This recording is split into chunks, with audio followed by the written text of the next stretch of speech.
What's good, guys? Welcome back to the channel. And today we will be previewing the game between FC Barcelona and Rayo Vallecano. Because, guys, Barcelona, we play on Sunday. Another game away from home. It's 3 in a row against Levante, against Mallorca opening day, and this time against Rayo Vallecano in a must-win game. Barcelona, I said my challenge to FC Barcelona, Hansi Flick, Pedri, Lamine, Raphinha, and the rest of the squad was to go 3 for 3 to start the year away. 3 away games back to back. And you know what? We're almost there. If we can get to this international break, come back against Valencia, and you know what? Hopefully the Camp Nou's back. And Barcelona have already got 3 away victories to start the year. You know what? No Barcelona fan can be mad at that. Rayo Vallecano are a tricky opponent. I believe their stadium is called Vallecas. And Rayo Vallecano, let me tell you guys this for free.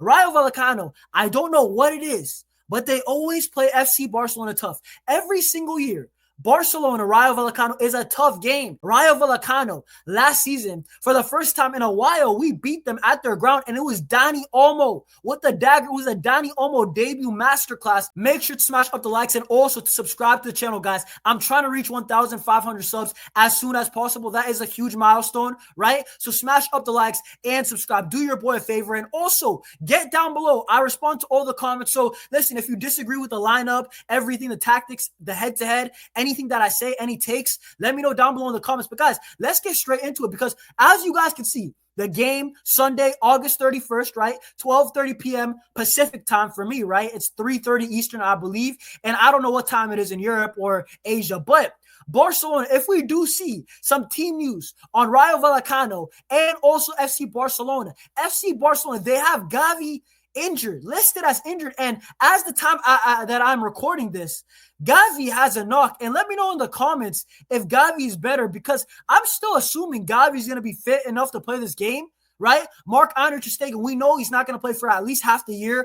I will be shocked if ter Stegen even plays a game for Barcelona this season with the registration issues. I feel like Barcelona and ter Stegen, I think the end already happened. To be honest, I feel like he already played his last game. But for Rayo Vallecano, Abdul Mu'min and also Noble Mendy, those two guys are listed as injured for Rayo Vallecano. But I do want to show you guys some of the team form. As we said, Levante, Barcelona, 3-2 to Barca, right? A comeback, remontada. And then we got Mallorca opening day. Barcelona just took care of business. So Barcelona, right? 6 points out of 6, 3 goals in each of the games. Barcelona, if we get a dub against Rayo Vallecano, even if it's unconvincing, once again, I would take a Rayo Vallecano.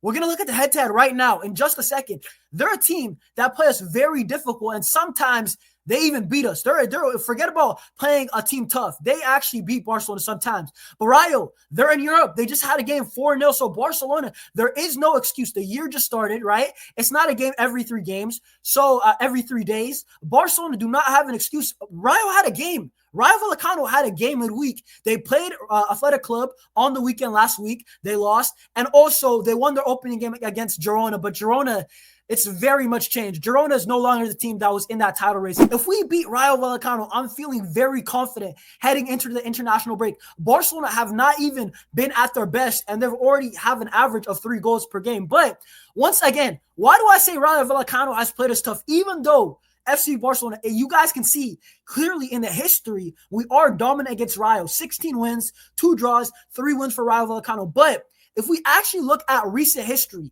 Rayo Vallecano has played Barcelona very tough. If we look at this, right, Barcelona, the last game, we beat Rayo Vallecano 1-0. Rayo Vallecano away from home last year for the first time in years. I think it's the first time since they got promoted, we beat them away from home. And Dani Olmo, it was all Dani Olmo. Dani Olmo masterclass on his debut. Right, got subbed in. He had a shot that hit the crossbar right away. And Dani Olmo was honestly, he was 80% of the reason why we won that game, because Dani Olmo, the goal that he scored, honestly, he took us so well. And that was the Dani Olmo. What a way to introduce yourself at FC Barcelona with the registration issues at the time. And you know what? If Dani Olmo has another masterclass, I'm not too mad. But Barcelona, of course, we beat them 3-0, 1-1. And I'm just looking at the away games. The last 3 away games, it's a 1 win for Barcelona, it's a draw for Barcelona, and it's a loss to Barcelona for Rayo Vallecano in 2023. So Barcelona, once again, This is not a gimme. And I'll put it like this. Rayo Vallecano, whenever it's time to play FC Barcelona, they play their A game. They always bring the heat, bring the energy. They press us. This is a team, by the way, they don't really sit in a low block all the time against Barca unless they're defending a lead. A lot of times, Rayo Vallecano, they press us fully, 100% with full intensity. And Rayo Vallecano, I actually think it's going to be a bit of a basketball game. And listen, you guys already know that bald brother, that bald guy that they got on their team, the Pizzi guy. I think it's Easy Pazalon. I think that's his name. That guy always plays good against FC Barcelona. And Marc Bernal, we got to avenge Marc Bernal. He tore his ACL last time in this game last year. So FC Barcelona, this time, we have to make amends. And this, if I was Hansi Flick, this would be the lineup that I'm going for. Yael Garcia, my goalkeeper, at the back. Number one, protecting the sticks, right? And then Ronald Araujo, I still think that Ronald Araujo, for some reason, this is half me, half realistic, what Hansi Flick's going to choose. I don't know why Hansi Flick likes Araujo a lot more than Christensen. I thought it was going to be the opposite, but Ronald Araujo, I'm expecting a good game from you. I really am. Cabarsi, had a bit of a mistake. Last game got cooked for Levante. I believe their opening goal. You know what? Cabarsi, it's one mistake. I'm not going to hold it against him too much. It was a good move from the attacker. Cabarsi, I think he's going to have a bounce-back game. And then Koundé, listen, I think this is the game that Jules Koundé, there's been some rumors, Jules Koundé comes back to the lineup. Alejandro Balde, of course, is going to start. Gerard Martin, though, just has been registered. And let's see if Szczesny gets registered also. But in the midfield, need I say less? Pedri Gonzalez, last game, the reason why we came back, he sparked the comeback. The Remontada, Pedri's going to start. Best midfielder in the world, right? Frankie de Jong beside him. I feel like Frankie, you know what? Last game, a lot of us Barcelona fans, we don't appreciate Frankie de Jong enough because Frankie de Jong, what I will say is that he's a player that you do not see his impact until you lose him. And you know what? Offensively, Casado is not Frankie de Jong. You know what? Defensively, you could say the same. The Frankie's not Casado, but I feel like the gap is bigger offensively. Casado on the ball is decent, technically competent, but he's not no Frankie de Jong, right? And guys, Lamine Yamal, I think that if we move it on to Lamine, I actually have a take on Lamine Yamal.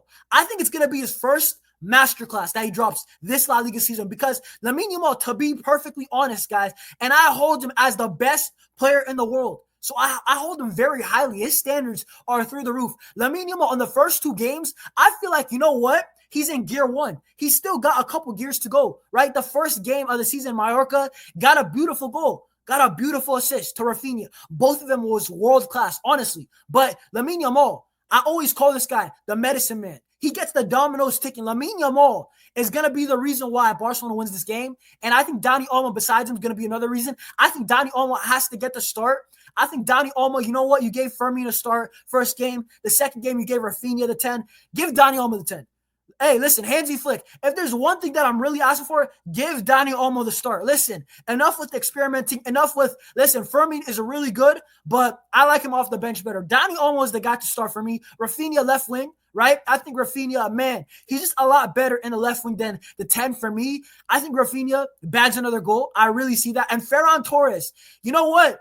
2 for 2. Ferran scored in the first game and the second game. So you know what? Go with the hot hand. I don't want to see Ferran dropped. If he is, I'm not going to be sad, but a little bit disappointed. I think, you know what? Ferran Torres, give him the start. While the Shark is cooking, let him cook. But guys, as for this game, I actually do see Barcelona winning this game, but I do think it's going to be very tough. I think the high line is going to get tested. Rayo's going to play us toe-to-toe. So it's going to actually be a pretty interesting game. So, I'm going to go with a 3-2 victory for Barcelona, but if we're not on our game, I could easily see a 2-2. This could be the first time that Barcelona drop points, but if we get all 3 points, guys, it's a massive 3 points away from home in a place that we struggle. This is a top 5 tough game for me in the schedule. Rayo Vallecano away, for me, is tougher than San Mames. Honestly, the history proving that. So, honestly, guys, I think 3-2, but let me know in the comments. What are you guys saying about the lineup? Do you agree, disagree? Araujo is still starting, right? Gavi, is he hurt? Let me know in the comments, right? And most importantly, give me your score prediction and who's going to score. Because for me, once again, 3-2, I think the high line, once again, is going to get tested, but probably fail. But guys, let me know down below. Smash up the like, subscribe to the channel. I will see y'all soon on the watch along. Peace. Visca Barça.